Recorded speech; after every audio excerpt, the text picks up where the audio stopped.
I'm in Capiz, 1941, deep in the Philippines. We weren't there chasing ghosts. We were sent to string radios, map muddy trails, and wait for the Japanese. But the jungle didn't care about our orders. The locals whispered one word like it carried death: Aswang. They said it could smile at you in daylight like some friendly neighbor, then tear itself apart and fly through your roof at night, wings black as canvas, tongue long enough to pierce. We laughed it off, called it village talk, old stories. Then one of ours went missing, his rifle left in the mud, dog tag swinging from a vine where no tracks went. And the night I saw those red eyes in the tree line, that's when the laughter stopped. So before we continue, please make sure to like and subscribe to support the channel and comment down below where you're watching from. Thanks. We dropped into Capiz late in 1941, before the world really caught fire. Heat like a wet blanket, air thick with salt and rot, mangroves everywhere, roots like claws. The village folks watched us from doorways, no smiles, just measuring eyes. We were 12. A little radio detachment with more mud than glory. I was the corporal with the battered radio. Calloway was the sergeant big voice, bigger chew. Thought he knew every trick a jungle could play. Harris was the kid. Freckles. He grinned at everything like the war was a summer job. Doc Milner smoked too much and swore his lungs would outlive us all. We had 2 Philippine scouts with us, Sergeant Domingo and young Reyes. They knew the trails. They knew what not to step on. They said less than the trees. Mission was simple on paper. Get a wire up along the ridge, keep a schedule with it low, map a few goat paths for a fallback if the Japanese came down hard. We humped in light. Rifles, rucks, coil of antenna wire, a couple kerosene lamps, and enough salt pork to ruin a man's guts. We set camp by a mangrove inlet. The ground sucked your boots if you stood still. A big tree leaned over us, a balete. That's what they called it. Looked twisted. Like the wood was still trying to make up its mind which way it wanted to grow. I hated that thing on sight. So did Domingo. He would not walk under it after dark. He said a quick prayer I didn't know and hid it inside a cough. First night he made a ring of salt around the radio tent. Didn't say a word. Just poured and patted like a mason fixing a seam. Calloway barked a laugh and asked if we were keeping ghosts out. Domingo didn't answer. He just kept his eyes on the roots. I logged the weather. Barometer falling a hair. Wind from the sea. Strange avian call at 2:02 in the morning. I wrote that down. Strange avian. Like putting it on paper made it normal. It didn't. You know how a place gets into you. The smell first. Diesel on canvas. Fish drying somewhere. Sweet rot where the mangrove leaves sink and stew. Then the sounds. Cicadas like a saw blade. Night birds. Water sucking at roots. And under it, a hollow space. Like the jungle was holding its breath and waiting to see if we'd notice. We didn't. Not that first day. We were busy being soldiers. Wire, stakes, check the radio, argue about chow, pretend we weren't already dreaming of home. We walked into the village on the second evening. A straight line of stilt houses, bamboo floors slatted so the air could pass up and the snakes could not. A woman with smoke in her hair sat on a step and looked at my boots like they'd insulted her. The barangay Captain Mong Ernesto met us halfway with a tight jaw and polite nods. They fed us rice and fish stew that tasted like the sea bit back. Kids stared at the rifles. A teenage girl, Sable, kept her hands on her belly like she was hiding a small bird there. Someone had burned coconut husks. The smoke clung to my clothes. The midwife came to us as the sun slid down. They called her Lola Marta. She was small and stern, and no one interrupted her. She waved me into the darkest corner of a hut and pointed to the window. There was a line of salt along the sill. Neat, fresh. You soldiers, she said, voice low. Do not laugh, not in front of me. I told her I wouldn't. Truth was, my mouth was dry. She held up a braid of garlic, old cloves like yellow teeth. Over the door, always. Salt on every gap, vinegar under the bed, stingray tail by the threshold. She tapped a black lash hanging from a peg the buntad peggy. If it crosses, you strike.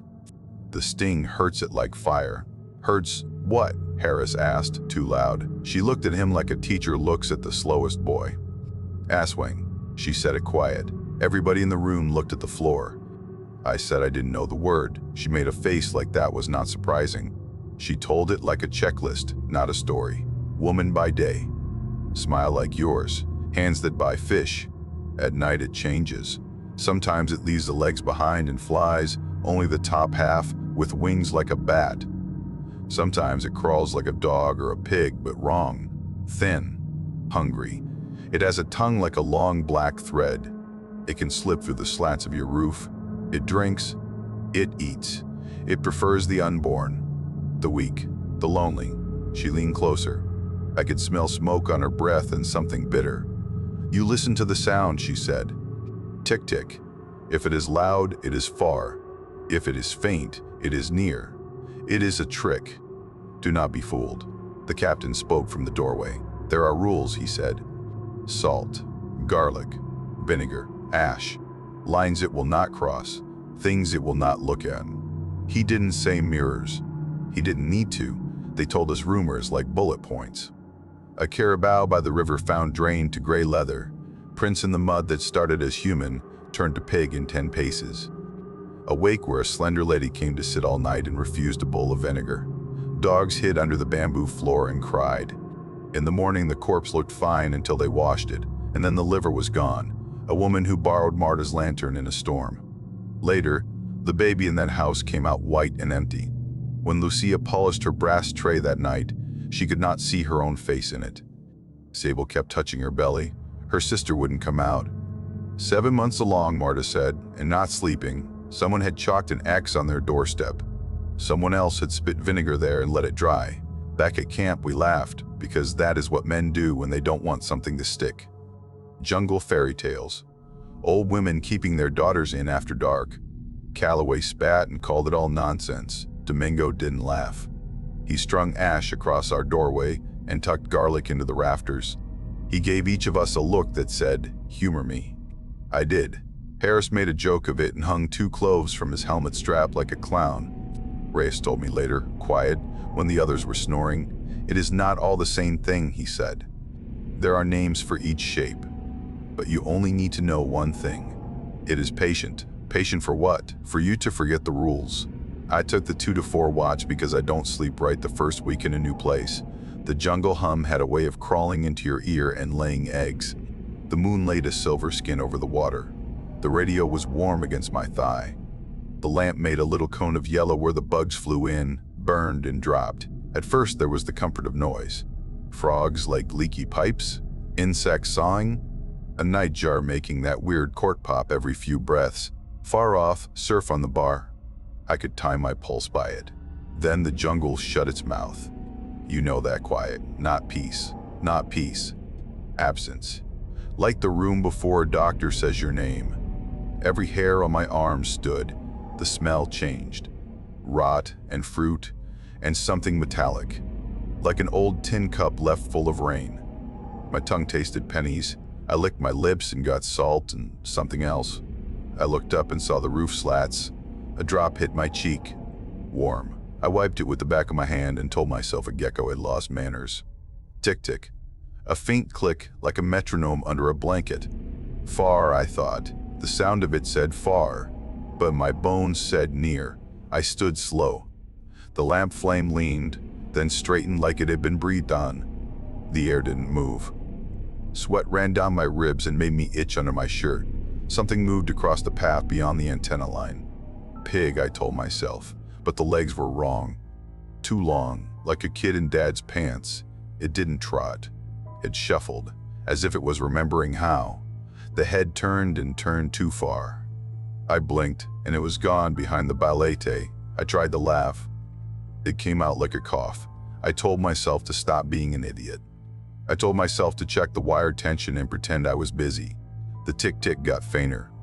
Farther, said the trick. My body said the opposite. Feathers beat past my ear and I flinched so hard my knee hit the lamp table. The glass chimed. Fruit bat, I told myself. Big damn fruit bat. They eat guava and scare the hell out of Americans. I forced a breath in and let it out slow. I almost felt brave. Harris came to relieve me. The kid still had garlic on his chin strap. He looked like a boy trying to impress a girl at a Halloween party. Your turn, I said. Tried to keep my voice steady. He squinted up at the roof. "Corporal," he whispered, "don't laugh. I think there's someone up there." We both stared. We saw nothing but dark in the thin lines of the rafters. We heard nothing but our own breath. We didn't wake the others. We should have. He was on the perimeter at 3:47. That I know because I wrote it down. Harris had a good, slow walk. He looked back too often, but that's better than not enough. At 4:09, I whistled the soft 2-note we used and got nothing back. That happens sometimes. Men took a piss. Men got distracted by cigarettes. I waited 1 minute, then another. Then the minute felt like a mile. At 4:16, we went to get him. We did a line search like the book says. 5 paces between each man. Lanterns low. Domingo and Reyes cut sign like artists. The mud told a story. It said Harris walked. It said he stopped. It said his heels dug as if he'd leaned backwards, hard, like something had him by the collar. Then the prints changed. Human heels melted into something splayed with a split down the middle. Not perfect pig. Not perfect anything. The track line drifted toward the ballet roots and then quit like a pen that ran out of ink. We found his rifle in the muck. No magazine seated. Sling ripped clean. A webbing strap hung 8 feet up on a bamboo stalk, threaded there like it had been placed by someone on a ladder. I hate that detail, even now. It makes me feel small. There was a smell, not dead yet. Sweet like fish sauce on a hot day, and foul under that. Milner gagged and then cursed like cursing could scrub the air. We widened the sweep. Tin cups on lines clinked on the far side of camp, though there was no wind. The antenna wire hummed, though the radio was cold. The jungle stayed quiet. That was the worst part, maybe. The silence felt like listening. At dawn, the villagers came in a knot. The captain made an ash cross on our doorway. Women pounded garlic in bowls like mortars. The midwife walked the edges of our camp, sprinkling vinegar until the air stung. "Someone invited it," she said, not looking at me. "Invited what?" Calloway snapped, tired and angry and scared all at once. "Something wore a face and smiled at you in the day," she said. "It looked at your salt. It saw where the line is thin. At night it came through that place. I wanted to tell her to stop. She wasn't wrong, and that made it worse. Reyes found a tuft of hair near the balete. Not pig hair. Not man hair. Not man hair. Coarse and wrong. He wrapped it in a bit of oiled paper and gave it to me like it was my job to know what to do with it. I put it in a pouch and avoided touching it with my skin. Someone said a pregnant girl 2 villages over was found at dawn.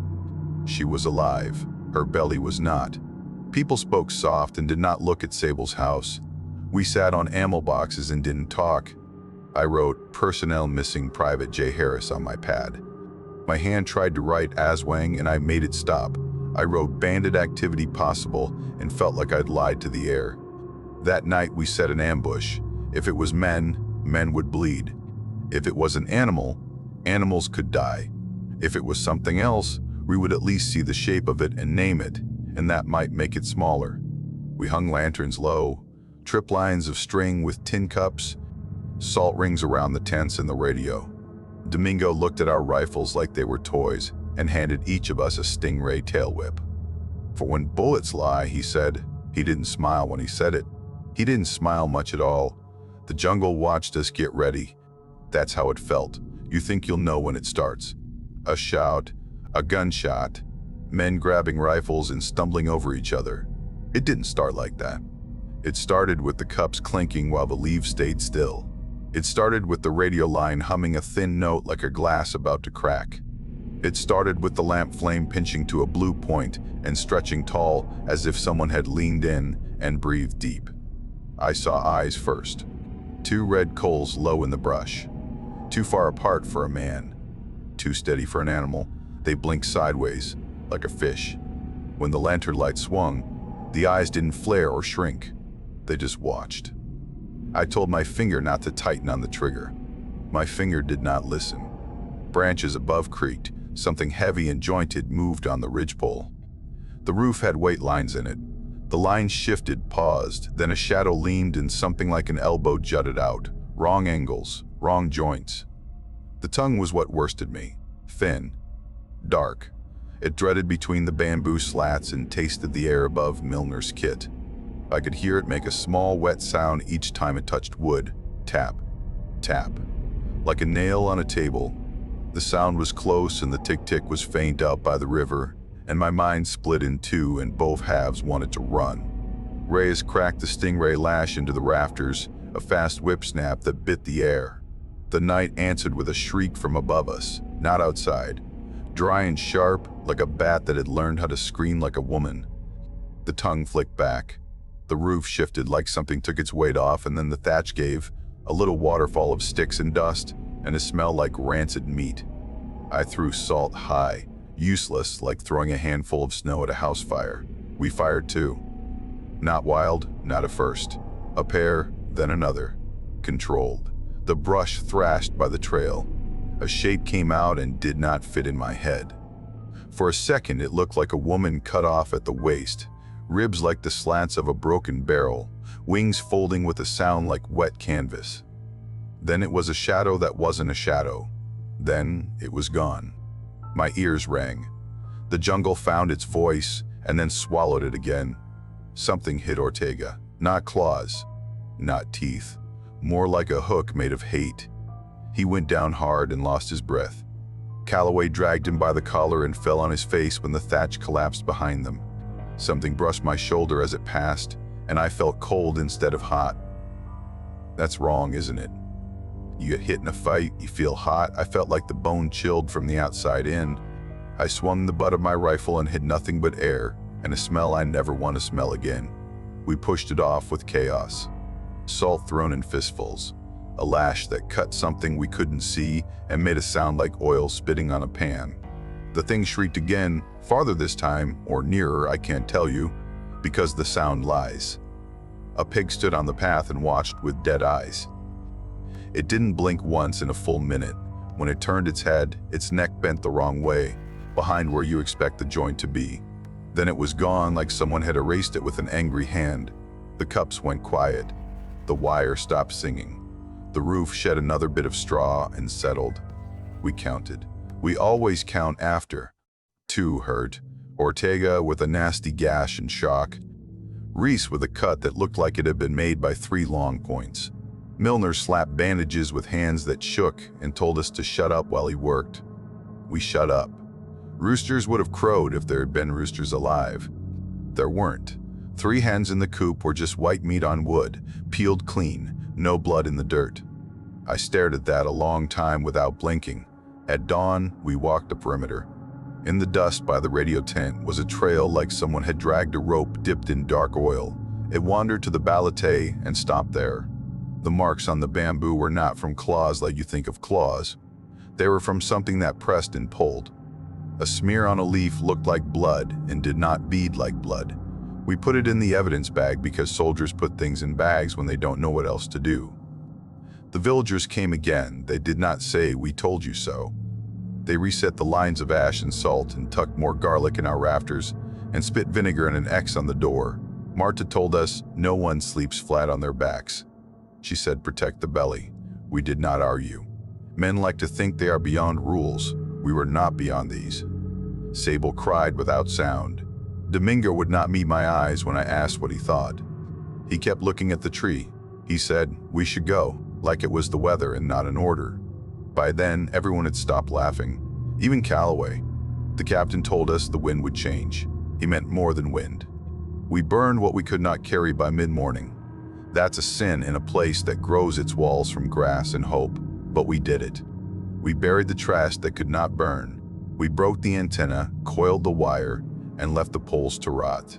We filled our pockets with ammunition and salt because both felt like a plan. We started for the coast in a long file. The trail was skinny as a vein. You could hear water and not see it, and what you could see was worse. I walked third.